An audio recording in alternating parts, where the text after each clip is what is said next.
मैं यूसीसी का समर्थन करता हूं और यूसीसी लाओ। हमें एक समान कानून, हमें एक समान व्यापार, हमें एक समान व्यवहार हमें चाहिए, क्योंकि ये देश मेरा है, देश हम सब का है और हम सब के मेहनत से देश बना है। अब उन ताकतों को नष्ट करेंगे जो इस देश को तोड़ना चाहते हैं। नहीं तो ये मुट्ठी भर लोग इस्लाम को बदनाम करते हैं और मुसलमानों को बदनाम करते हैं। जब चुन के आते हैं हिंदुस्तान की लोकसभा से, सभी धर्मों का वोट प्राप्त होता है उनको, हिंदू मुस्लिम सिख ईसाई का, शपथ लेते हैं तो संविधान की लेते हैं और उसके बाद में बात सरिया की करते हैं। ना तो आप देश के कानून मान रहे हो, ना इस देश से मोहब्बत कर रहे हो। आप गंगा का पानी तो पीते हो, परंतु उसको आप नमन नहीं करते हो। आप देश में तो रहते हो, वंदे मातरम नहीं कहते हो। आप इस धरती माँ का अन्न तो खाते हो, उसकी जय नहीं बोलते हो। आप जय भीम तो बोलते हो, आप जय समाजवाद तो बोलते हो, आप जय श्री राम कहने में आपकी जुबान टूट जाती है। नमस्कार, मैं हूं आपके साथ अर्जुन खजूरिया और आपका स्वागत है हमारे चैनल पर। यूसीसी यूनिफॉर्म सिविल कोड, जिसको लेकर के पिछले कुछ दिनों से देश भर में चर्चाएं जो है वो तेज हो गई हैं, क्योंकि 22वें लॉ कमीशन ने 30 दिन का समय दिया था कि आप अपने अपने सुझाव दे सकते हैं। सुझाव तो मांगे थे यहाँ पर लोगों से, अलग अलग धार्मिक संगठनों से, लेकिन इसी बीच अगर बात की जाए, ऐसी भी प्रतिक्रिया सामने आ रही है कुछ विपक्षी नेताओं की, जो इसको लेकर के भड़काऊ बयान दे रहे हैं। और इसी मुद्दे पर बातचीत करने के लिए हमारे साथ पसमंदा मुस्लिम समाज के राष्ट्रीय अध्यक्ष एहसान खान जी हैं। अगर यहाँ पर बात की तो समाजवादी पार्टी के सांसद, जी हाँ, कोई कार्यकर्ता नहीं बल्कि सांसद एसटी हसन, जो कि मुरादाबाद से चुन करके आते हैं, उन्होंने बयान दिया है कि अगर यूसीसी का कानून भी बन जाएगा तो हम नहीं मानेंगे, इसको बना भी दीजिए हम नहीं, हम अपने हिसाब से चलेंगे, इस कानून को नहीं मानेंगे। एहसान जी, कैसे देखते हैं? Member of parliament Samajwadi party के कहते हैं बना दो कानून, हमारा क्या, हम तो मानेंगे ही नहीं इसको। जी बहुत बहुत धन्यवाद। पहले इन्होंने एनआरसी का विरोध किया, उसके बाद में सीए का विरोध किया और अब यूसीसी का विरोध करते हैं। कुछ मुट्ठी भर लोग इस्लाम को बदनाम करते हैं, मुसलमान को बदनाम करते हैं। मैं अपील करना चाहता हूँ उन धर्म गुरुओं से जो इस्लाम के ध्वज वाहक हैं, जिनको इस्लाम से मोहब्बत है, जिनको इस देश से मोहब्बत है, जिनको इस देश के कानून से मोहब्बत है, जिनको इन देश की सरकार से मोहब्बत है, वो आगे आएँ और अपने इस्लाम को बचाने के लिए और मुसलमान की इज्जत को बचाने के लिए आगे आएँ। नहीं तो ये मुट्ठी भर लोग इस्लाम को बदनाम करते हैं और मुसलमानों को बदनाम करते हैं।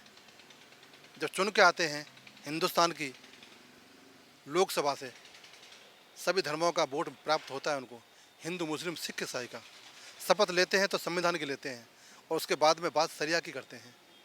आपकी आस्था का सम्मान करते हैं, आपकी आस्था अपने अपने अपने मन में, अपने दिल में है, लेकिन आपने शपथ ली है संविधान की, शपथ ली है इस दो लोकतंत्र के मंदिर में बैठकर, जिसमें गरीबों का, मजदूरों का, मजबूरों का भाग का फैसला होता है। ऐसे सांसदों का मैं विरोध करता हूं और यूसीसी का मैं समर्थन करता हूं। और एक बात और कहना चाहता हूं आपसे, मोदी जी का विरोध करो।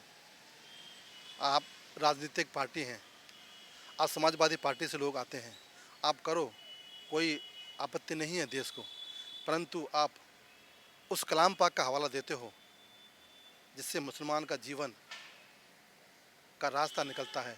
आप कहते हो कि हम कुरान की बात मानेंगे, आप बिल्कुल मानो, परंतु कुरान में ये कहा गया है, अल्लाह ताला ने फरमाया हदीस में, क्या मुसलमान हो, जिस मुल्क में रहो उस मुल्क से मोहब्बत करो, जिस मुल्क में रहो उस मुल्क का कानून मानो, जिस मुल्क में रहो उस मुल्क के प्रत्येक नागरिक से, प्रत्येक धर्म, पंथ, मत से मोहब्बत करो, उनका सम्मान करो। क्या आप कर रहे हो? आप नहीं कर रहे हो। ना तो आप देश के कानून मान रहे हो, ना इस देश से मोहब्बत कर रहे हो। आप गंगा का पानी तो पीते हो, परंतु उसको आप नमन नहीं करते हो। आप देश में तो रहते हो, वंदे मातरम नहीं कहते हो। आप इस धरती माँ का अन्न तो खाते हो, उसकी जय नहीं बोलते हो। आप जय भीम तो बोलते हो, आप जय समाजवाद तो बोलते हो, आप जय श्री राम कहने में आपकी जुबान टूट जाती है। तो दोहरा चरित्र है ये, और ख़ासकर मुट्ठी भर लोग हैं। और मैं बड़े दावे से कहना चाहता हूँ, मैं पसमंदा समाज का राष्ट्रीय अध्यक्ष हूँ, मैं पसमंदा मुस्लिम हूँ, मेरे पूर्वज इस माटी में दफन है। ये कुछ मुट्ठी भर लोग हैं, मुझे कहने में कोई संकोच नहीं है। अब मोदी जी आ गए हैं, उनको राज करने को नहीं मिल रहा है, उनको मलाई नहीं खाई जा रही है, वो सत्ता में भागीदारी नहीं उनकी नहीं है, इसीलिए अब इस देश के एकता को, देश की अखंडता को और मुसलमानों को बदनाम करने का वो बीड़ा उठा रखा है। अभी कल परसों देखा होगा आपने, कुछ मौलाना ने टीवी पर एक मुस्लिम बेटी से कैसी अभद्रता की बात की थी, पिटाई खाई उन्होंने। उन्होंने मुसलमान को शर्मसार किया, इस्लाम को शर्मसार किया। ऐसे मौलानाओं का मैं बाइकाट करता हूँ जो अपनी बहनों का सम्मान नहीं कर सकते। और क्या एक बात और कही थी उन्होंने, एसटीएसन साहब ने, कि मुसलमान एक शादी, दो शादी, 10 शादी। क्या मुसलमान शादी करने के लिए या मुसलमान बच्चा पैदा करने के लिए बनाया है? ये मुसलमान का चरित्र बिगाड़ रहे हैं, इस्लाम को बदनाम कर रहे हैं। इस्लाम में तो ये कहा गया है कि मुसलमान हो, आप हर वर्ग से मोहब्बत करो, अब अपने देश से मोहब्बत करो, अपने पड़ोसी से मोहब्बत करो, अब उस देश में रहो, उस देश से कानून मानो। रास्ते में चलते हुए पत्थर मिल जाए तो उस राहगीर को तकलीफ ना हो, उससे अलग कर दो। आप क्या कर रहे हो? आप इस देश को बदनाम कर रहे हो, इस्लाम को बदनाम कर रहे हो, मुसलमान को बदनाम कर रहे हो। ऐसी हरकतों से बाज आओ, अब सत्ता में भागीदारी नहीं मिलने वाली। और एक और बात कह दूं आपसे, इन्होंने लोकतंत्र के मंदिर का, नए संसद का विरोध किया था। ए हिंदुस्तान के मुसलमानों, ए हिंदुस्तान के पसमानदा समाज के लोगों, उनको उस मंदिर में नहीं भेजना जिस मंदिर का इन्होंने विरोध किया है। यही मेरी अपील है और मैं यूसीसी का समर्थन करता हूं। और यूसीसी लाओ, हमें एक समान कानून, हमें एक समान व्यापार, हमें एक समान व्यवहार हमें चाहिए, क्योंकि ये देश मेरा है, देश हम सब का है और हम सब के मेहनत से देश बना है। अब उन ताकतों को नष्ट करेंगे जो इस देश को तोड़ना चाहते हैं। वहीं साथ ही साथ एसटीएसन का ये भी बयान सामने आया कि कोई भी मुसलमान जो है वो कुरान से हट नहीं सकता, और यूसीसी को लेकर कह रहे हैं कि ये शरीयत पर हमला कर रही है सरकार। ये उनका कहना बिल्कुल गलत है।